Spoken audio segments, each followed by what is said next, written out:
대표 기도하실 때에 시록 15장 1절부터 4절까지입니다. 교독하십니다. 또 하늘에 크고 이상한 다른 이적을 보매 일곱 천사가 일곱 재앙을 가졌으니 곧 마지막 재앙이라. 하나님의 진노가 이것으로 마치리로다.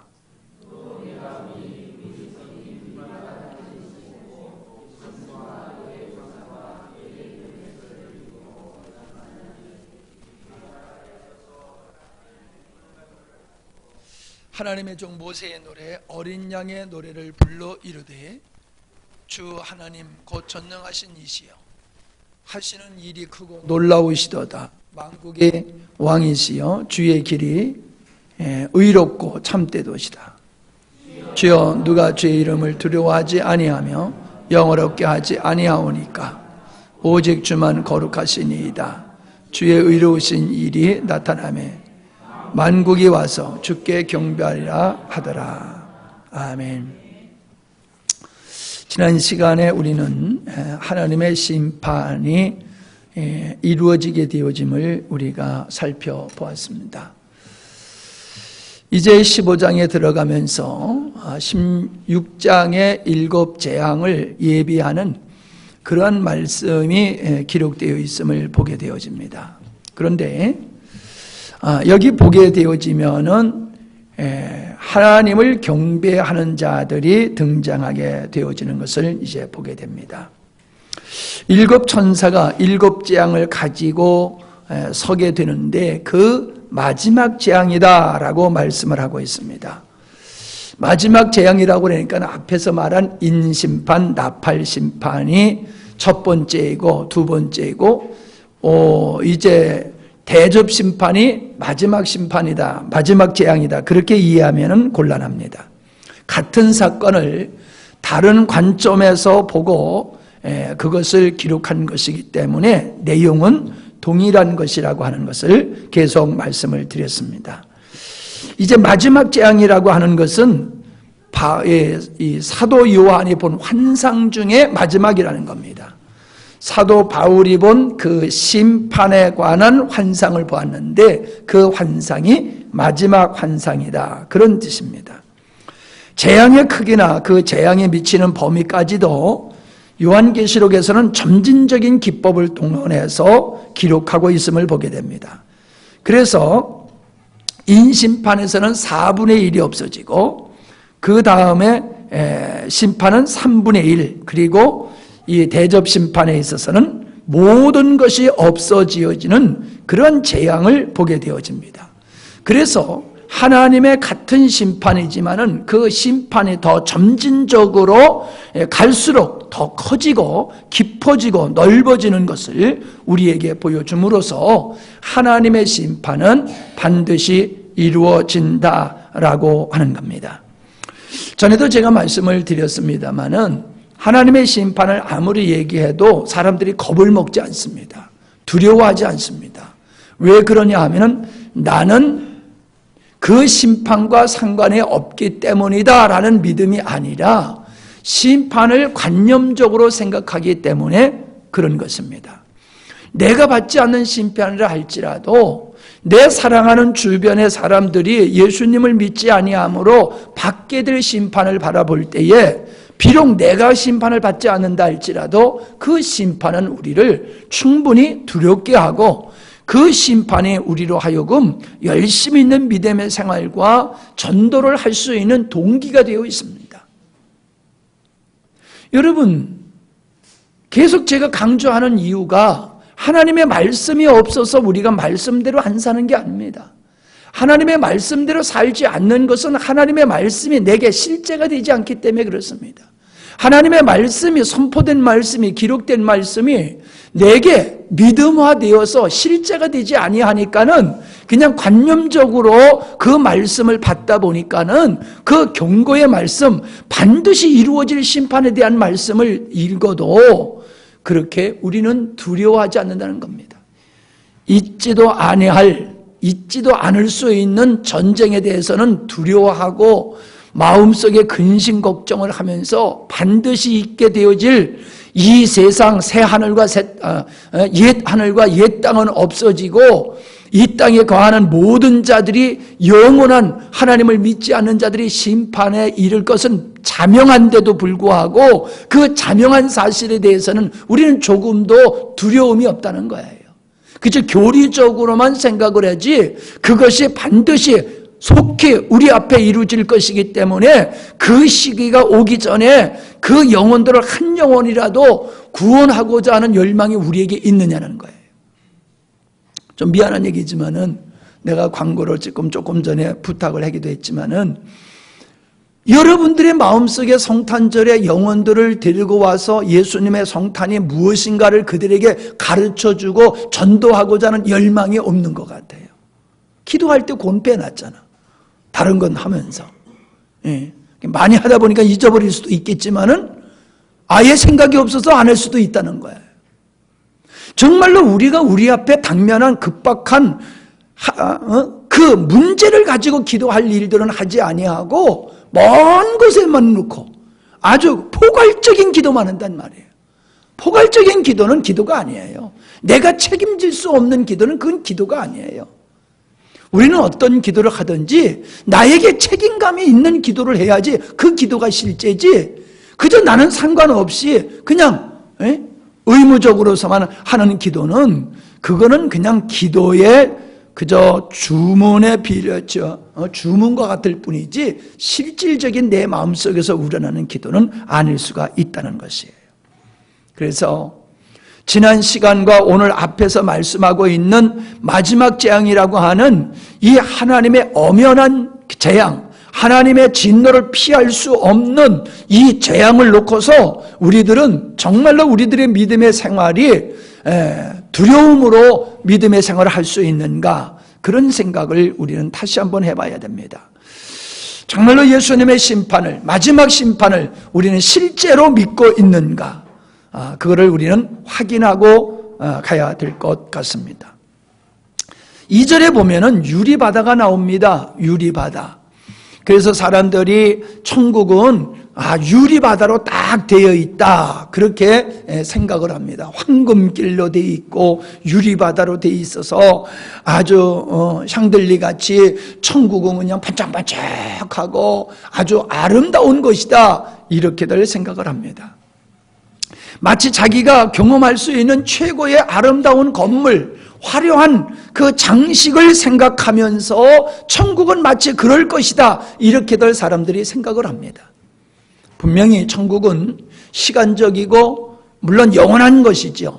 영원한 시간이라고 하면 좀 우습습니다만은 영원 속에서 하나님의 계신 그곳이 바로 이제 천국인데, 우리는 이 천국을 자꾸 세상에, 피조된 세상의 어떤 것을 기준으로 해서 마치 천국은 피조물의 어떤 것과 같을 것이다, 이렇게 생각하는 것은 상당히 오해입니다.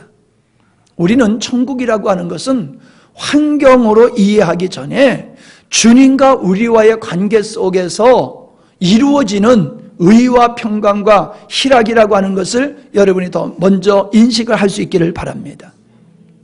그러니까 천국이라고 하는 것을 자꾸 그 시공간적인 데다가 묶어놓다 보니까는 하나님과 우리와의 관계 속에서 이루어져야 할 천국, 오늘 이 땅에서부터 우리들의 삶 속에서 이루어야 할 천국에 대해서는 외면하고 그것을 추구하지 않고 신앙생활을 하는 그러한 이상한 그리스도인이 될 수밖에 없습니다. 그런데 이 유리바다라고 하는 것은, 우선 이 바다라고 하는 것을 우리가 생각해 보면은, 이 바다 그러면 우리가 이렇게 좋은 의미로 생각할 수 있지만은 그렇지 않습니다. 우리가 창세기를 보게 되어지면 땅이 공허하고 혼돈하며 흑암이 깊음에 있다라고 함으로써 그 바다가 얼마나 혼돈하고 공허한 것이냐라고 하는 것을 우리가 볼 수가 있습니다. 그곳에 하나님이 신이 운행하고 있을 때에 거기에 질서가 시작하게 되었고, 거기에 하나님의 말씀이 빛이 있으라 함으로 말미암아 빛이 있음을 통하여서 질서가 회복되어지는 그런 것을 보게 되어집니다. 그러니까 창세기 1장 2절로부터 시작되어지는 창조의 역사는 공허함과 혼돈, 무질서 속에서 질서를 회복하는 역사인 것을 보게 되어집니다. 그러니까 그것은 곧 죄로 말미암아 인간들이 혼돈하고 공허한 상태에서 무질서한 상태에 있었던 그 인간들이 이제는 하나님의 은혜 속에서 구원받음으로 말미암아 질서 있는 하나님의 나라로 회복되어지는 것을 보게 되어집니다. 분명히 성경에서는 여자의 머리가 남자고 남자의 머리가 그리스도고 그리스도의 머리는 하나님이라고 말씀하고 있음을 보게 됩니다. 아담을 위해서 하와를 지었습니다.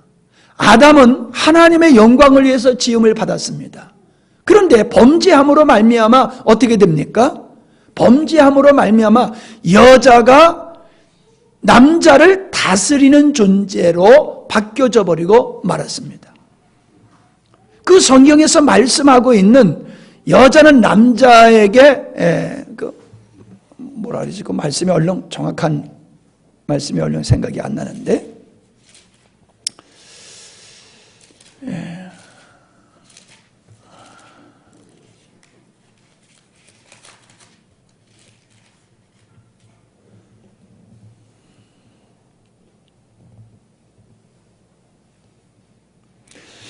16절입니다. 너는 남편을 원하고 남편은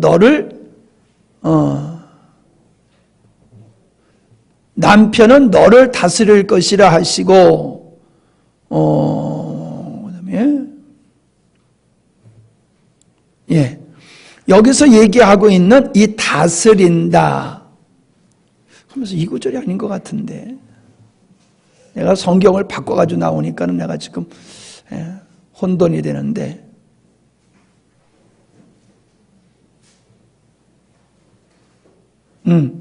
너는 남편을 원하고 남편은 너를 다스릴 것이다 라고 하는 이 원한다라고 하는 말은 이게 지배한다라고 하는 그런 원어의 뜻은 그것이라고 그래요.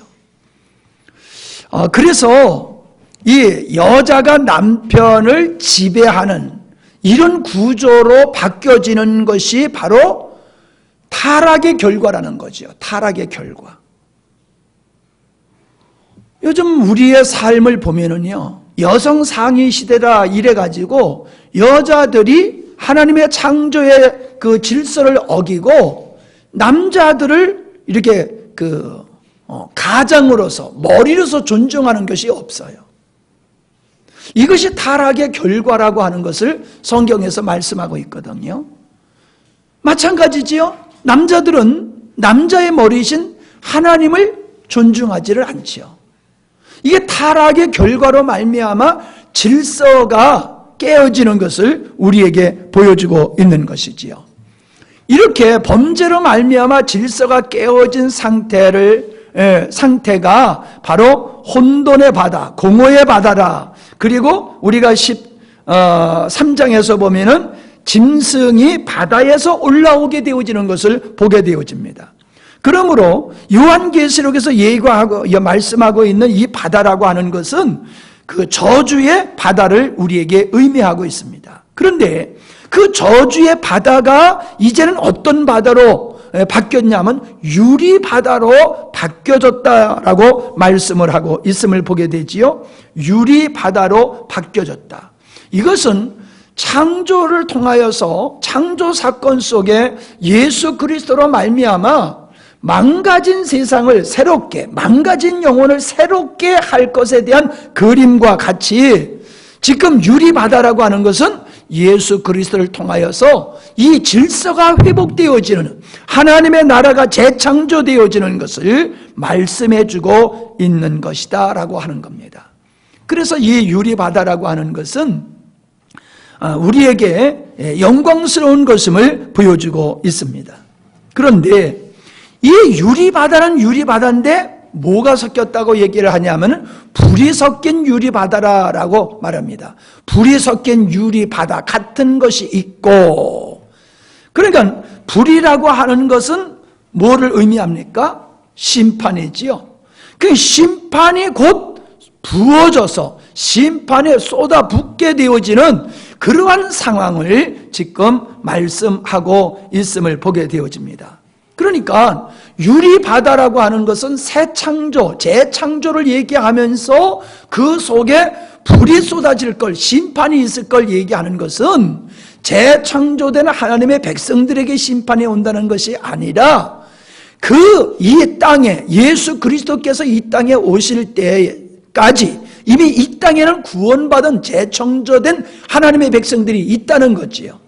그 하나님을 대적하고 하나님을 배역한 영혼들에게 하나님의 심판이 이루어지지만은 그 심판이 믿는 자들에게도 이렇게 영향을 미칠 수 있음을 우리에게 보여주는 것뿐만 아니라 또한 이 유리바다는 장차 완벽한 새하늘 새 땅을 우리에게 보여주는 것임을 보게 되어집니다. 그래서 여기 말씀해 보니까는 하나님을 검은 고를 들고 하나님을 찬양하는 자가 유리바다가에 서서 하나님을 예배케 하는 모습을 보게 되어지는 거죠.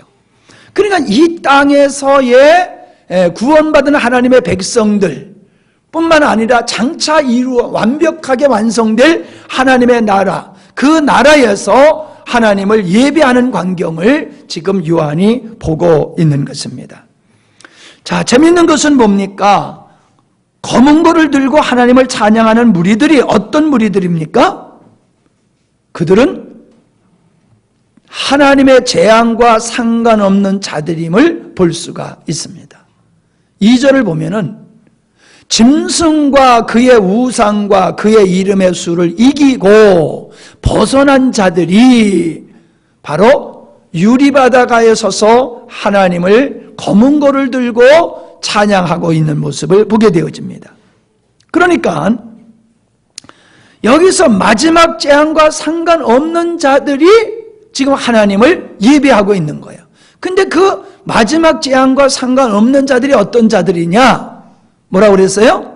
짐승과 그의 우상에게 절하지 아니하고 그 짐승의 수를 이기고 그 권세로부터 벗어난 자다라고 얘기를 하고 있습니다. 우리는 13장에서 이 666이 무엇이냐라고 하는 것을 우리는 배웠습니다. 그것은 바로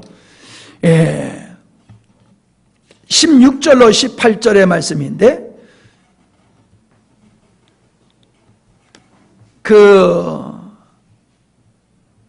하나님을 대적하고 삼위일체 하나님을 흉내내고 있는 악한 세력들의 총칭이 바로 짐승이고 666이다 라는 말씀을 배웠지요.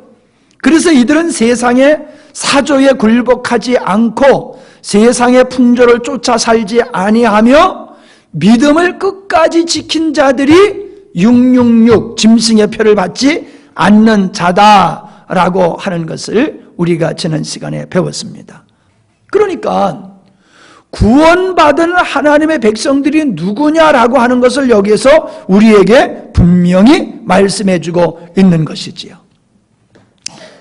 우리는 지난번에도 말씀드렸지만 벨리칩이나 바코드가 아니다라고 하는 사실을 우리는 볼 수가 있습니다. 자, 하나님을 찬양할 수 있는 사람이 어떤 사람이냐? 짐승에게 절하지 아니하고 666표를 받지 않는 삶을 산 사람이다라고 하는 겁니다. 여기서 제가 이걸 강조하는 이유는 예수님을 믿으면 구원받는다는 이 교리 한 가지만 주장하면서 세상을 쫓아가고 짐승에게 경배하는 사람들이 자기가 구원받다고 착각하는 사람들이 있다는 거예요. 물론 제가 말씀을 드리는 것은 내가 구원은 받았으나 육신을 가지고 있기 때문에 때로 넘어지고 쓰러질 수는 있어요. 그것을 부정하는 게 아니에요. 그것이 완벽하게 살아야 된다는 얘기를 하고 있는 게 아니에요. 우리는 넘어질 수 있고 실패할 수도 있어요. 그러나 제가 얘기하고 있는 것은 그런 차원이 아니라 예수님이 내 죄를 위해서 죽으셨다라고 하는 믿음, 이 한 가지 교리만 가지고 구원받는 게 아니라는 거예요. 예수님이 내 죄를 위해서 죽으셨다고 하는 그 사람은 짐승, 세상 것을 추구하지 아니하고 세상의 사조에 굴복하지 아니하고 자기 중심으로 자기를 위해서 살지 않는 자다라고 하는 것을 지금 말씀해 주고 있는 거예요. 오늘 그 하나님을 예배하는 이 사람들 14장에서는 14만 4천으로 나와 있는데, 여기에서는 검은 은고를 들고 하나님을 예배하는 자들은 짐승과 우상에게 절하지 아니하고 그 육육편을 받지 아니하고 그것을 이긴 자라고 얘기를 하고 있어요. 그들이 하나님 앞에서 예배하는 자다, 그들이 구원받은 자다라고 얘기를 하고 있습니다. 그러니까 여러분, 이건 분명히 다른 겁니다. 내가 구원받은 상태에서 주를 위해서 살다가 간혹 넘어지는 거하고, 그냥 내가 예수님을 믿고 구원받았다라고 하는 이 교리만 믿고 여전히 자기가 원하는 대로 자기 중심으로 자기 멋대로 세상 것을 추구하고 살아가는 것하고는 전혀 다르다는 얘기입니다. 구분이 되십니까? 이걸 분명히 구분을 하셔야 됩니다. 근데 내가 봤을 때는 어쩌다가 죄를 짓는 게 아니에요. 어쩌다가 넘어지는 게 아니에요. 변함이 없어요. 예수 믿기 전에 예수 믿은 후나 여전히 자기가 주인되고 여전히 자기가 목적되기 때문에 세상을 살아가고 세상을 탐하고 살아가는, 세상의 사조에 이끌려서 살아가는 그런 사람들이 교회 안에 얼마나 많으냐는 거예요. 내가 봤을 땐 태반이 그래요. 내가 봤을 때는 간혹 몇 사람이 있는 게 아니라 태반이 그런 사람들이에요. 구원받기 전의 삶과 똑같은 삶을 사는 거예요. 이 성경을 요한계시록을 계속 읽으면서 여러분이 느끼게 될 것이지만은, 구원받은 사람은 이 666표를 받지 않는 사람으로 계속 등장하고 있음을 보게 되어집니다. 왜 요한계시록에서는 그토록 구원받은 자는 666표를 받지 않는 자라고 그토록 강조하느냐 하면은, 구원받은 자의 삶은 세상과 동화되어서 세상에 취하여 사는 자가 아니라 세상을 이기는, 하나님을 대적하는 세상을 이기는 자의 삶이라고 하는 것을 말씀해 주고 있는 겁니다. 구원받은 사람은 세상과 싸우는 자예요. 세상과 결탁해서 세상을 세상에 취해서 사는 자가 아니라 세상과 싸워서 물들지 아니하고 이기는 자가 하나님을 찬양하는 자다라고 하는 것을 우리에게 보여주고 있다라고 하는 것입니다. 누가복음 9장에 보면은 예수님께서 변화산상에서 모세와 엘리야와 만나셔서 이야기를 하실 때에 그 용모가 변화되어지고 그 옷이 휘어져 광채가 났다라고 말씀하고 있습니다. 그때 말씀하신 말씀이 뭐냐 하면은 그 모세와 엘리야와 얘기하신 말씀이 예수님이 십자가에 못 박혀 죽으실 것에 대한 말씀이었다고 기록하고 있어요. 즉 별세에 대하여 말씀하셨다. 예수님이 죽으실 것에 대해서 말씀하셨다는 거예요. 성경을 읽어보세요. 성경에서는 수없이 모세와 선지자들과 또 여러 가지로 예언되었던 것이 예수님의 죽음이다, 예수님의 십자가다라고 하는 것을 이야기하고 있는 겁니다. 그러니까 율법의 대표인 모세, 선지자의 대표인 엘리야, 그들이 한 일이 뭐예요? 예수님의 죽음. 예수님의 죽음이 뭐예요? 그게 하나님의 창조의 의도를 이루는 키란 말이에요. 지금 예수님이 내가 너희들을 율법과 선지자를 통해서 예언되었던 그것을 이루기 위해서 내가 이 땅에 왔어, 내가 십자가에 못 박혀 죽을 거야 라고 그 죽음에 대한 이야기를 하셨을 때에 예수님의 몸은 밝은 빛으로 광채가 났다라고 말씀하고 있음을 보게 되어지는 겁니다. 근데 여기서 별세라는 말이 어떤 뜻이냐면 엑소더스예요. 엑소더스, 출애굽, 탈출을 의미하는 단어로 기록되어 있는 겁니다. 그러니까 예수님의 죽음은 엑소더스, 이스라엘 백성들이 애굽에서 탈출해서 가나안 땅으로 온 이것을 의미하는 것이라는 거예요. 내가 십자가에 못 박혀 죽는 것은 죄인들을 죄 가운데서, 저주 가운데서 탈출시키는 것이다. 애굽에서 이스라엘 백성들을 건져냈듯이, 탈출시켰듯이, 엑소더스 했듯이 내 백성들을 죄 가운데서 건져내는 것이다. 그거를 예수님께서 말씀하고 계시는 것임을 보게 되어집니다. 자, 이게 왜 중요하냐라고 하는 겁니다. 바로 하나님을 경배하는 자들은 그 경배의 근원이 우리가 이 땅에서 잘 먹고 잘 살고 출세한 것 때문에, 내 소원이 성취된 것 때문에 하나님 앞에 감사 찬양을 드리는 게 아니다라고 하는 걸 우리에게 보여주고 있는 거예요. 우리가 하나님을 찬양하고 예배할 중요한 근거는 엑소도스 하게 하신, 죄로부터 우리를 탈출시킨 예수 그리스도의 은혜를 우리는 감사하고 경배해야 할 이유다라고 하는 것을 우리에게 보여주고 있는 것입니다. 모세의 노래라고 얘기를 하고 있지요. 3절에 보면 모세의 노래, 하나님의 종 모세의 노래, 어린 양의 노래를 불러 이르되. 자, 이 유리바닷가에 서 있는 이 수많은 하나님의 백성들이 부르는 찬양의 노래가 모세의 노래를 부르고 있다는 거예요. 모세가 부른 노래가 뭡니까? 홍해를 통해서 그들이 홍해를 건너온 후에 그 광야에 들어와서 부르는 노래가 모세의 노래였어요. 그게 무슨 노래냐? 홍해 앞에 있을 때 그들은 죽는 줄 알았어요. 왜? 앞에는 홍해지요? 뒤에는 애국 군사들이 쫓아오지요? 영락없이 죽게 되는 거지요. 그렇게 그들이 절망 가운데 있을 때에 하나님께서 홍해를 열어서 그 백성들을 통과해가지고 그들을 구원하시고 그를 쫓아왔던 애굽 사람들은 다 죽여버리지 않았어요? 그러니까 홍해, 그 절망을 주었던, 좌절을 주었던 홍해가 이스라엘 백성들에게는 이제는 구원이 되었고, 세상, 마귀, 심판받는 그들에게는 저주가 되었던 것이 홍해라는 것이지요. 그래서 그들이 죄로부터, 세상으로부터 구원받은, 애굽으로부터 구원받은 것을 감사해서 모세가 부른 노래는 바로 우리가 죄로부터 구원받은 자들이 부르는 노래다 이거예요. 그래서 어린 양의 노래라는 거예요. 어린 양의 노래. 모세가 육신의 구원을 찬양한 그것은 육신의 구원의 찬양을 얘기하는 거지만은 실상은 죄 가운데서 구원받은 자들이 어린 양이신 예수 그리스도로 말미암아 구원받게 된 그것을 노래하는 거다. 그렇게 지금 이야기를 하고 있는 겁니다. 그래서 모세의 노래는 어린 양의 노래다, 같은 것이다 라고 말씀을 하고 있는 겁니다. 자, 이런 측면에서 보면요, 전능하시고 만국을 다스리시는 이 하나님을 찬양하는 모습을 첫 번째로 여기서 보게 되어집니다.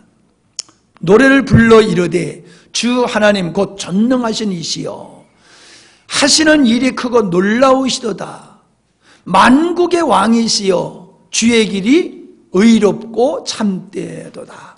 참되시도다. 그 3절에서 얘기하고 있는 하나님은 어떤 분입니까? 전능하신 하나님이에요. 그리고 만국을 통치하시는 하나님이에요. 자, 여러분, 그런 곳에는 아픔과 고통과 슬픔이 있을 수 없겠지요. 왜? 전능하신 하나님이시니까.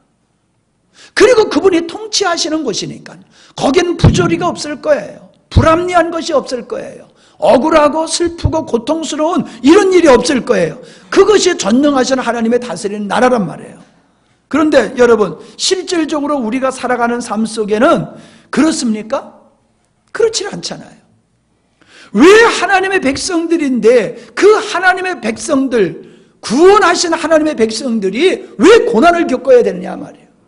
왜 홍해를 겪어야 되고 왜 광야라고 하는 그 기나긴 여정을 그들이 경험해야 되느냐 이 말이에요.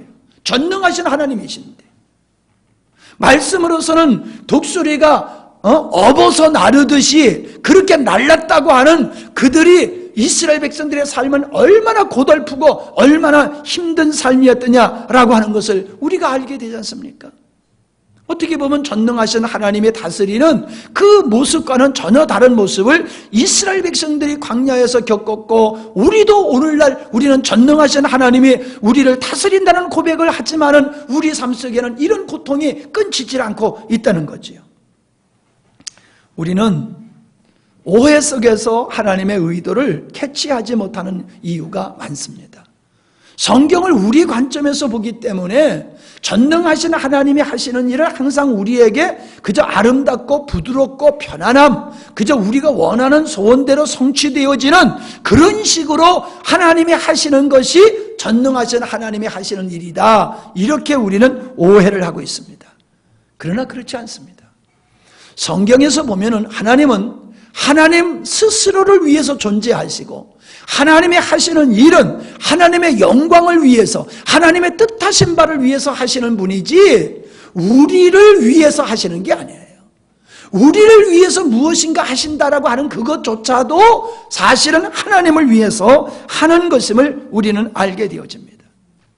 왜 하나님은 우리에게 고난을 허락하셨느냐라고 하는 것을 찾아보면은 빌립보서 2장 30절에 보면은 그리스도를 위하여 너희에게 은혜를 주신 것은 다만 그를 믿을 뿐만 아니라 또한 그를 위하여 고난도 받게 하심이라. 너희에게도 같은 싸움이 있으니 너희가 내 안에서 본 바요 이제도 내 안에서 듣는 바니라. 그리스도를 위해서 받는 고난이 우리에게 있다는 거예요.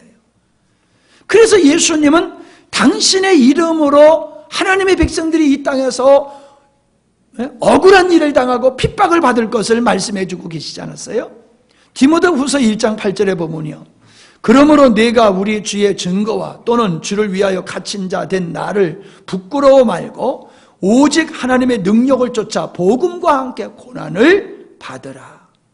복음을 위하여 고난을 받으라. 디모데후서 2장 3절로 4절, 내가 그리스도 예수의 좋은 군사로 나와 함께 고난을 받을지니, 그리스도 예수의 좋은 군사냐? 그렇다라고 하면 나와 같이 너희들도 고난을 받아야 된다. 여러분, 바울만큼 고난을 받은 사람이 어디 있습니까? 바울만큼 주를 위해서 헌신한 사람도 없거니와 그렇게 주를 위해서 헌신하면서 바울만큼 고난을 받은 사람이 없다는 거예요. 여러분, 믿는 자들이 고난을 받는 것은 그건 이상한 것도 아니고 부끄러운 것도 아니고, 하나님은 그 고난을 통해서 비로소 그가 주와 함께 한다라고 하는 증거가 되는 것이고, 그 고난을 통해서 그는 하나님의 자녀답게 만들어진다는 거예요. 그래서 로마서 8장 17절로 18절에 보면은 네가 하나님의 자녀냐? 하나님의 후사라고 하면은 그리스도와 함께 후사가 되었으니 우리가 그와 함께 영광을 받기 위하여 고난도 함께 받아야 될 것이다, 그렇게 말씀하고 있습니다. 여러분, 우리는 신앙생활을 하나님을 내 편으로 만들려고 하는 헛된 노력을 하고 있어요. 하나님을 내 편으로 만드는 것이 아니라 내가 하나님 편에 서야 될 줄 믿습니다. 내가 왜 하나님을 내 편으로 만들려고 그럽니까? 하나님을 통해서 내가 수지를 보려고 그러는 거예요. 예? 뭔가 예수님을 통해서, 뭔가 하나님을 통해서 내가 뭔가 얻으려고 하나님을 내 편으로 삼으려고 드는 거예요. 아니에요. 반대예요. 우리가 하나님 편이 돼서 우리를 통하여 하나님이 만족을 얻으시고 하나님이 기뻐하시고 하나님이 영광을 받으셔야 되는 게, 그게 기독교입니다. 그걸 위해서 우리 주님이 일하고 계시는 것입니다. 그런데 사람들은 헛된 것을 위해서 살아갑니다. 나는 오늘 텔레비를 보다가 얼마나 재미있는 걸 봤는지, 금괴 뉴스 나온 거 보셨어요? 얼마치라고 그래요 그게? 65억? 65억. 나 얼마치는 생각이 안 나는데 65억 원치를 불난집에서 금괴를 발견했다고 그랬잖아요. 그래서 어떤 사람이 싹 훔쳐가 버렸어. 훔쳐다가 잘 먹고 잘 살았어. 어떻게 들통났느냐? 그건 우리가 알 바 아니에요. 웃기는 것은 65억? 65억 원어치의 금괴를 아버지가 만들어다가 아무도 가족도 모르게 집안에다 숨겨놓고 치매가 걸려가지고 자녀들한테 야 금괴 저기 있다 이건 말 안 해주고 그냥 죽어버렸어. 그러니까는 이 노인이 그게 전 재산인지 일부분인지 모르지만은 하여간에 평생 번 것 중에 전부든지 일부든지 그럴 거 아니에요. 그걸 갖다가 쌓아놓고 얼마나 좋아했을 거예요. 이야, 내가 이렇게 금부치를 갖다 이렇게 많이 가지고 있다. 아마 든든했을 거예요. 근데 그냥 치매가 걸려가지고 말도 못하고 그냥 가버렸더니 그냥 그게 뭐 똥이 돼버렸잖아요. 엉뚱한 사람이 그거 갖다 잘 먹고 잘 살았잖아요.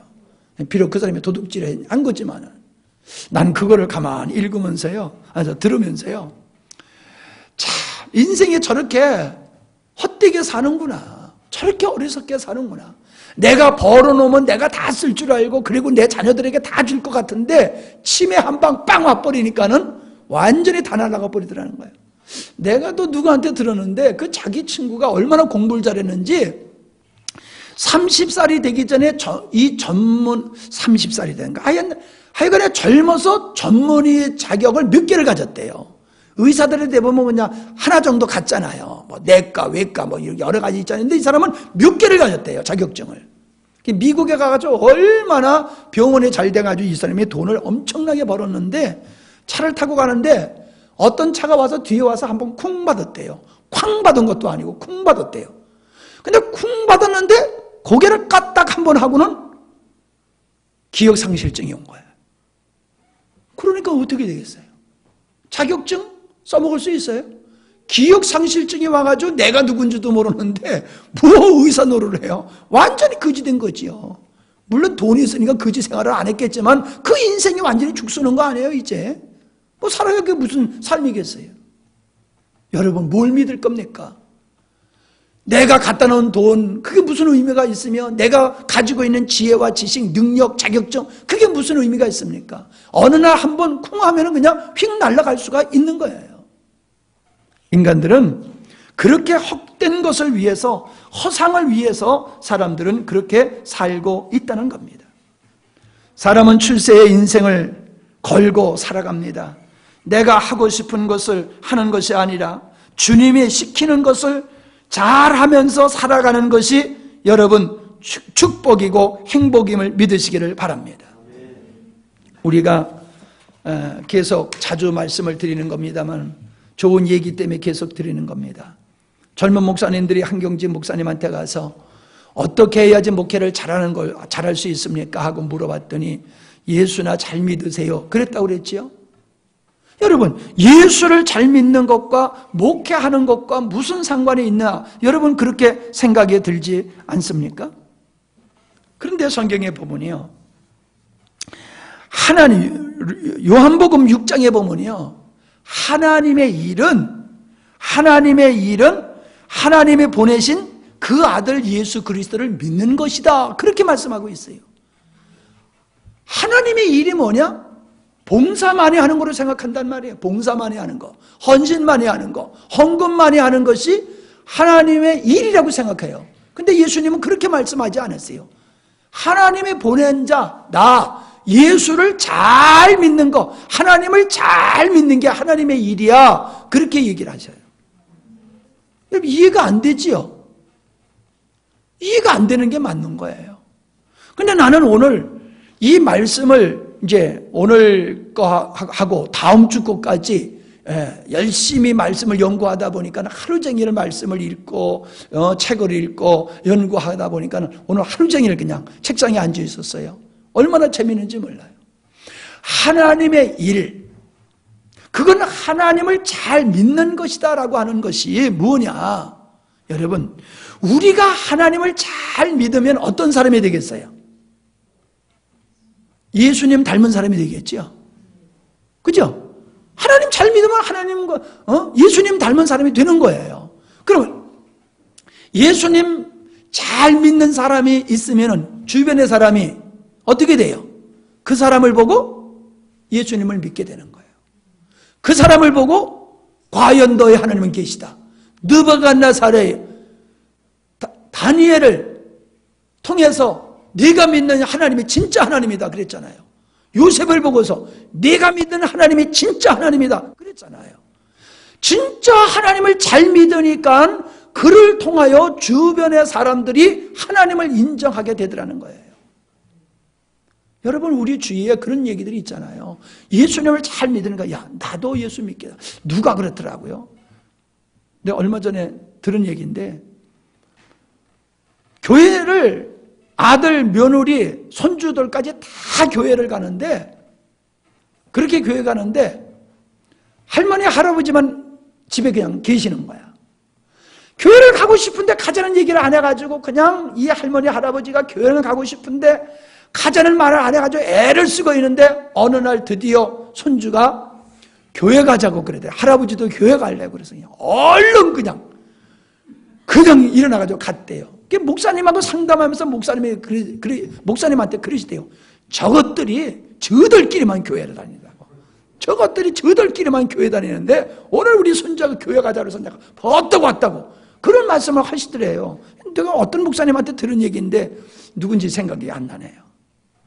여러분, 이게 우리가 예수님을 정상적으로 잘 믿으면요, 우리가 예수님을 잘 믿는 우리의 모습을 보고 주변의 사람들이 예수를 믿게 돼 있는 게 맞는 거예요. 그런데 내가 예수를 잘 믿어도 나를 보고 안 믿을 사람은 안 믿어요. 안 믿을 사람은 안 믿어요. 왜? 그 사람은 눈이 어두워졌기 때문에 우리가 예수 믿고 바른 생활하고 아름다운 생활하는 게 눈에 보이지를 않아요. 그 사람들한테는. 그러니까는 그런 사람은, 멸망받을 사람은 예수 잘 믿는 사람을 보고 예수를 안 믿어요. 그러나 예수님을 믿을 사람은 예수님 잘 믿는 친구 보고 따라서 교회 나가고 예수 잘 믿는 자식 보고 따라서 교회 나가고 그렇게 되어 있는 거예요. 여러분, 우리는 사도 바울이 복음을 전하는 일, 주께 받은 사명, 곧 하나님의 은혜의 복음을 증거하는 일을 마치려 하면은 나의 생명을 조금 더 귀한 것으로 여기지 아니한다. 그렇게 고백을 했거든요. 이 이야기와 바울의 삶을 보면요, 바울의 삶은 복음을 전하는 데에 열정을 낸 게 아니라요, 사실은 예수님을 잘 믿는 데에 열정을 낸 사람이에요. 목숨을 어디다 걸었냐? 예수님을 잘 믿는 데다가 목숨을 걸었던 거예요. 그러니까 예수님을 잘 믿으니까는 주님이 그와 함께 하셔서, 주님의 손이 그와 함께 하셔서 희한한 기사와 표적이 막 일어나게 하고, 그의 감옥에서도 도망가지 않고 그냥 있었잖아요. 그죠? 빌립보 감옥에서 옥문이 열렸는데도 안 도망갔잖아요. 그래서 그 간수를 예수 믿게 했잖아요. 그러니까 바울의 삶은요, 그가 하나님 중심으로 살아가는 삶을 통하여 주변의 사람들이 하나님을 믿게 된 거예요. 그는 자기가 복음을 전하는 삶을 통해서 점점 더 하나님을 깊이 알아가게 됐고, 자기 자신이 얼마나 무가치한 존재인가를 깨닫고, 그러므로 하나님만 의지해야 된다는 것을 깨달은 사람이에요. 그래서 전적으로 주님을 의지하고 주님을 잘 믿는 일에 목숨을 걸었더니 하나님이 그를 그리스도의 증인으로 세우셨다는 거예요. 증인. 말로만 떠드는 게 증인이 아니에요. 삶으로 보여주는 거예요. 그래서 바울의 서신을 읽어보세요. 본을 삼았다. 나를 본받으라. 나와 디모데를 본으로 삼았다. 이 본 이런 얘기를 얼마나 많이 하고 있는지 몰라요. 바울은 자기가 본이 됐다는 거예요. 어떻게 본이 됩니까? 예수를 잘 믿어가지고 그가 본이 됐다는 거예요. 그러면 또 이상한 사람은 따져요. 그러면 바울은 완벽했단 말이냐? 꼭 이러고 시비를 걸고 따진다니까요. 바울이 자기가 완벽했기 때문에 나를 본받으라고 그랬겠어요? 나는 그런 식으로 보는 게 아니에요. 바울이 자기를 본받으라고 하는 것은 신앙의 원리를 얘기하는 줄 믿습니다. 복음의 진리를 깨닫고 그 복음의 원리를 따라 살아가는 자기를 본하는 거예요. 자기가 내가 왜 이렇게 살아가느냐, 나를 본받으라는 거예요. 내가 왜 주를 위해서 목숨을 걸고 살아가느냐, 이걸 본받으라는 거예요. 내가 월요일날 서울 갔다 이제 어저께 왔는데, 서울 가서 기분 좋은 소리 두 소리를 들었어요. 부득불 자랑합니다. 그건 여러분도 같이 들어야 돼요. 내가 어저께 이제 차를 곤치느라고 고생을 많이 했어요. 그냥 마음에 들게 곤치느라고 그냥 마음고생을 많이 했는데, 그래서 사모님 사역할 때 난 바깥에서 사역을 하는데 그날은 내가 사역 못하고 이제 차만 곤치고 와가지고 저녁에 이제 사모님 안에서 사역하고 난 바깥에서 이게 모여있는 사람들을 모아놓고 열심히 이제 낮에 못했으니까 저녁에 그냥 열심히 말씀을 막 나눠주는데 거기 교회 사모님이 그러세요. 목사님이 말씀하시는 걸 가만히 보면 목사님은 성경에 있는 대로 아비라는 거예요. 아비같이 보인대요. 교사같이 보이지 않고 일만 스승이 있을 때 아비는 없다고 그랬는데 목사님은 아비같이 보인다는 거예요. 그래서 맞다. 나는 아비 같은 심정으로 한다. 그래서 우리 성도들한테도 얼마나 쓴소리를 해가지고 내가 그냥 미안한지 모른다. 그런 얘기를 했어요. 내 아비 같은 마음이니까 그렇게 한다. 편안하니까 내가 말을 함부로 하다 보니까는 그래서 동영상을 올리지 말고 그냥 저 소리만 올리라고 내가 그랬다. 우린 나를 아는 사람은 다 아비 마음을 가지고 하는 걸 알기 때문에 문제가 안 되는데 나를 모르는 사람이 내 설교 들으면 시험 들 것 같아서 난 그런 사람들은 내 설교 듣기를 원치 않는다. 나를 아는 사람만 내 설교를 듣기를 원해서 그렇게 동영상을 안 올리고 그냥 소리만 올리고 있다. 그랬어요. 그리고 또 어저께 신방을 어느 집에 갔는데 밥을 먹으면서 뭐라고 그러냐면은 그분이 그래요. 목사님은 삶이 믿음인 것 같아요.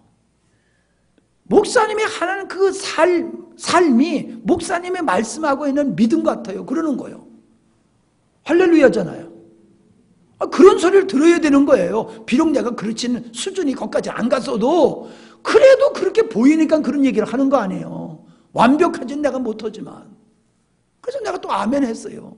내가 그렇게 완벽한 건 아니지만 나는 그렇게 하려고 노력하고 사는 사람이다. 예. 그래서 나는 어디서 주워 배우고 어디서 책에서 그냥 베낀 거 그렇게 아주 설계하는 게 아니라 진짜 내가 깨닫고 내가 알고 있고 내가 경험하고 내가 체험한 것들을 나는 얘기를 하는 거다. 근데 그분들도 그렇게 보고 느껴지는 거예요.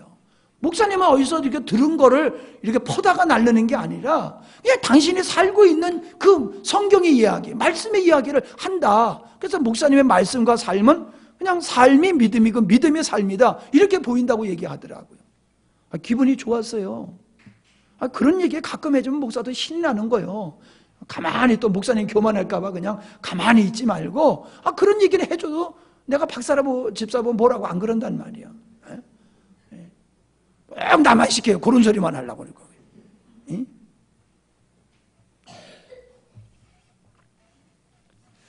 여러분, 우리는 그리스도의 증인이라고 하는 것은 말로만 떠드는 게 그리스도의 증인이 아니에요.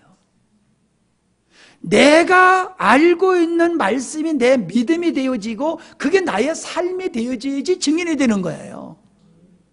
여러분은 증인이 되셔야 돼요.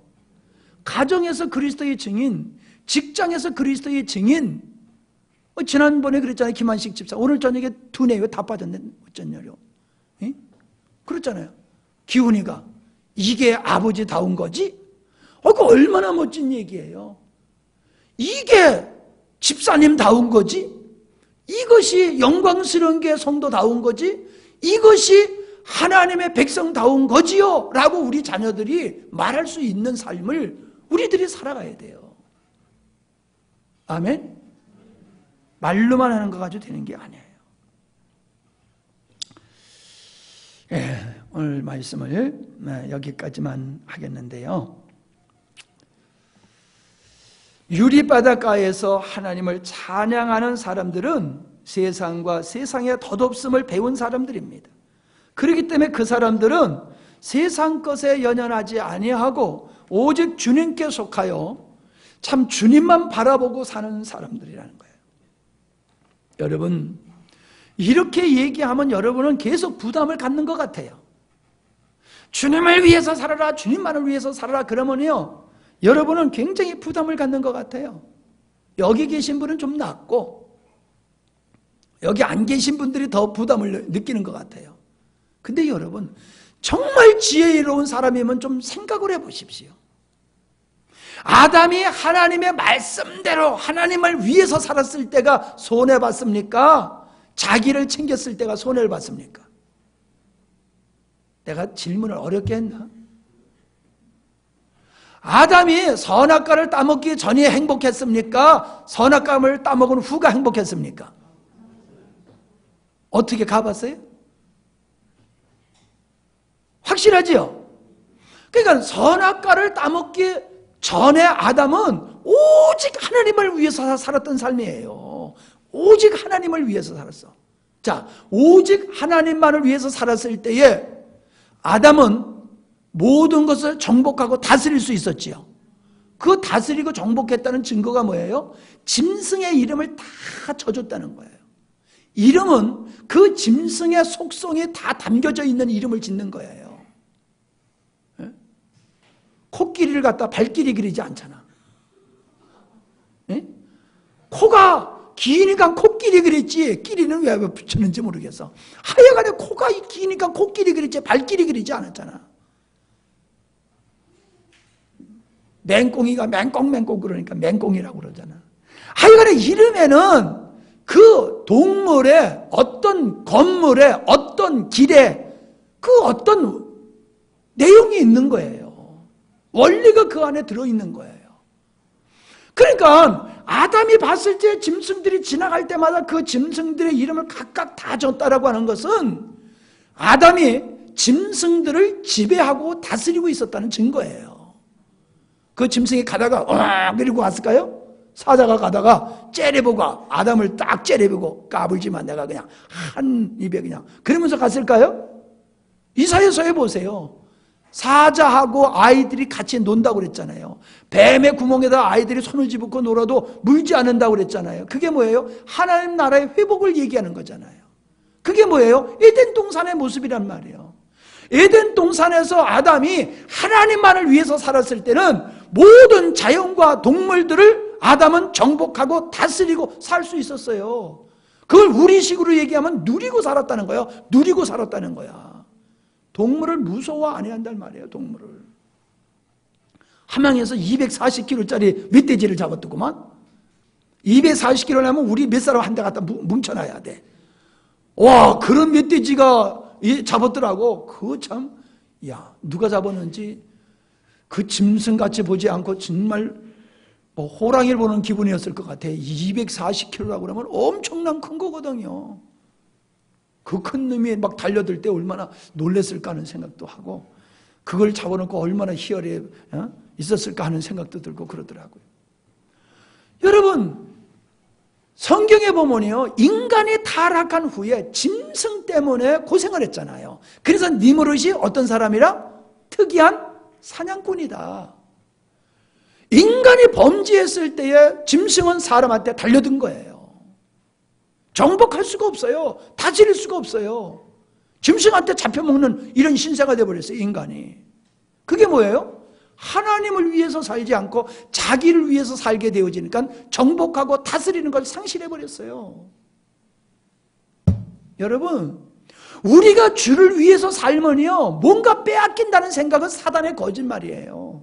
내가 주를 위해서 온전히 살면요, 우리는 정복하고 다스리는 삶을 살 수 있어요.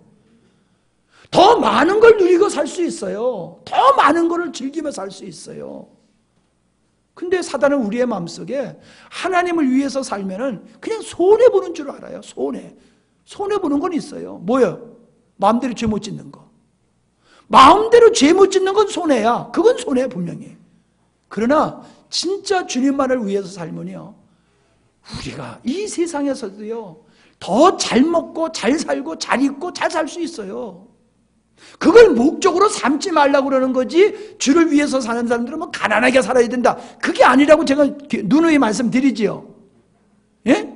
그걸 우리 잘 먹고 잘 살고 출세를 목적으로 하지 말라고 할 뿐이지, 그 예수를 믿으면 가난하게 살아야 된다, 그 얘기는 아니란 말이에요.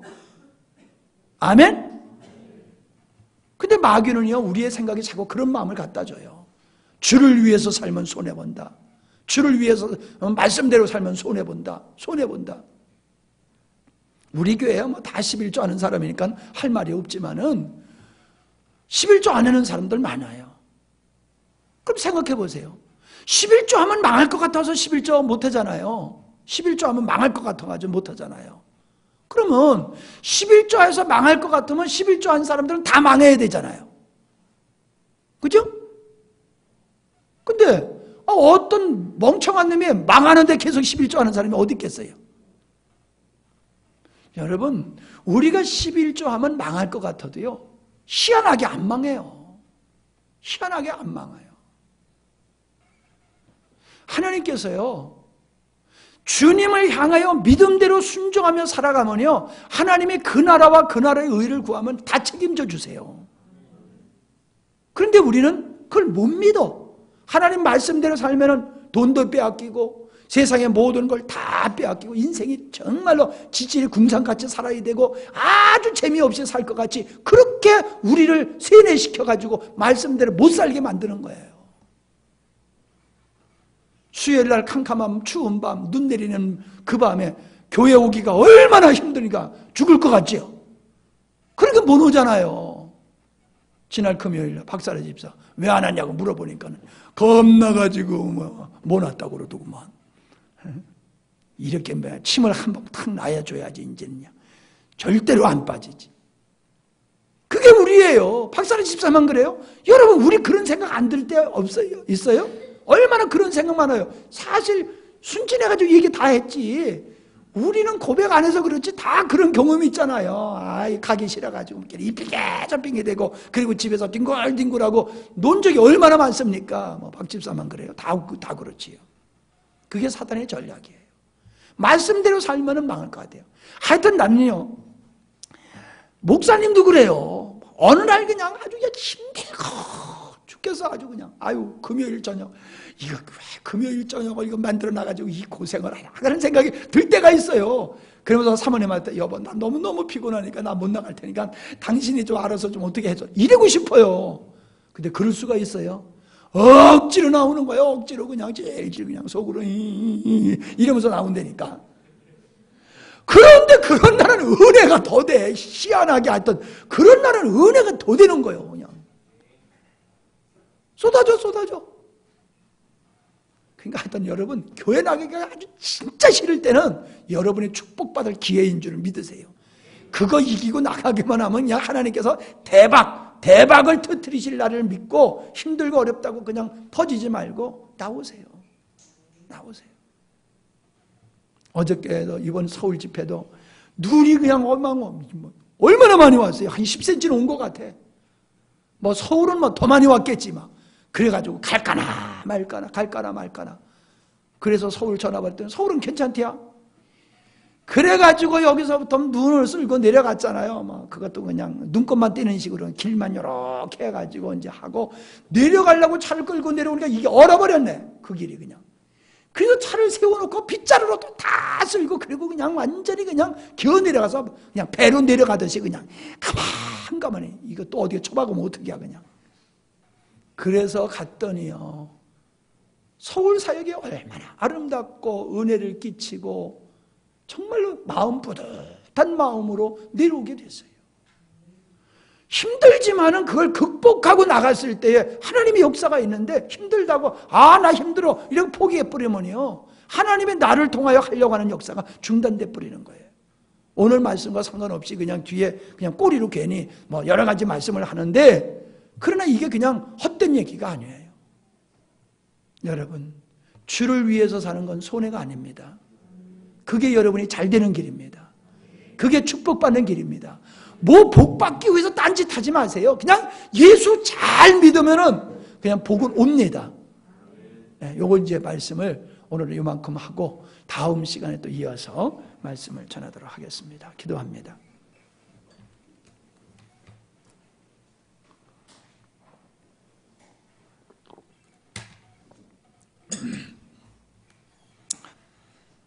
짐승에게 절하지 아니하고 이긴 자의 삶을 살아간 사람들이 유리바닷가에서 검은 고를 들고 하나님을 찬양하는 모습, 그것이 바로 찬양할 수 있는 자의 자격이 무엇인가, 삶이 무엇인가를 우리에게 보여주시고 계십니다. 하나님, 우린 너무나도 신앙을 관념적으로만 생각하고 있습니다. 예수님을 믿으면 구원받는 거 맞습니다. 그러나 주님, 구원받은 자의 삶이 무엇인가를 우리에게서 주님은 분명히 또 말씀해 주고 계십니다. 이것을 우리가 외면하지 않게 하시고 세상에 한 발, 하나님께 한 발을 나누어 딛고서 이것도 저것도 아닌 그런 이상한 신앙생활을 하지 않게 하시고 오직 주님을 온전한 마음으로 사랑하고 온전한 마음으로 순종할 수 있는 저희들이 되게 하여 주시옵소서. 참으로 전능하신 우리 하나님께서 하나님의 나라를 다스리는 것은 도리어 우리가 원치 않는 방법으로 우리를 하나님 사람 되게 만들어 가시는 것을 저희들이 똑바로 명확하게 알게 해주시고 고난을 두려워하지 아니하며 고난 속에서 도리어 우리는 홍해와 같은 사건 속에서 하나님의 사람으로 지어지기를 위해서 힘쓰고 애쓰는 저희들이 되게 하여 주시옵소서. 누구보다도 하나님을 사랑하고 하나님의 뜻 앞에 순종하며 살았고 하나님을 잘 믿는 일에 목숨을 걸었던 바울, 그러한 그는 누구보다도 많은 고난의 삶을 살았습니다. 하나님, 그가 받은 고난이 그가 하나님을 올바로 얼마만큼 열심히 믿었다라고 하는 것을 우리에게 보여주는 것임을 우리가 알게 하여 주시옵소서. 하나님, 그것은 영광의 훈장인 줄 압니다. 그 고난을 통하여 비로소 우리가 하나님을 알아가게 되고 우리가 주님만을 온전히 사랑할 수 있게 됨을 저희들이 알게 하여 주시옵시고 그렇게 순정하며 나가는 우리의 영광스러운 게 성도들, 한국교회 성도들 되게 하여 주시옵소서. 모이기를 힘쓰는 믿음을 주시옵소서. 주님을 찾고 구하고 두드리는 의에 줄이고 목마른 영혼들 되게 하여 주시옵소서. 하나님의 심판을 바라보며 믿지 않는 자들을 주님께로 인도하고자 하는 마음이 우리의 마음속에서 솟아오르기를 원합니다. 우리는 다 말라서 바닥을 드러낸 저수지와 같이 우리의 심령들은 영혼을 정말로 끌어안고 그 영혼들을 구원하고 양육하여야 할 능력을 상실해버리고 있습니다. 우리에게 영혼을 향한 열정을 주시옵소서. 우리가 영혼을 세워갈 수 있는 열정이 있기를 원합니다. 그것을 위해서 우리가 몸부림치게 하여 주시옵시고 입술로 믿음의 생활하는 것이 아니라 삶으로서 믿음의 생활을 영위할 수 있는 저들이 되게 하여 주시옵소서. 그리스도인이라고 하는 별명을 받았던 초대교인들과 같이 우리들의 삶이 예수님을 보여주는 증인의 삶이 될 수 있도록 우리 하나님 은혜 더하여 주시옵소서. 예수님의 이름으로 기도하옵나이다. 아멘.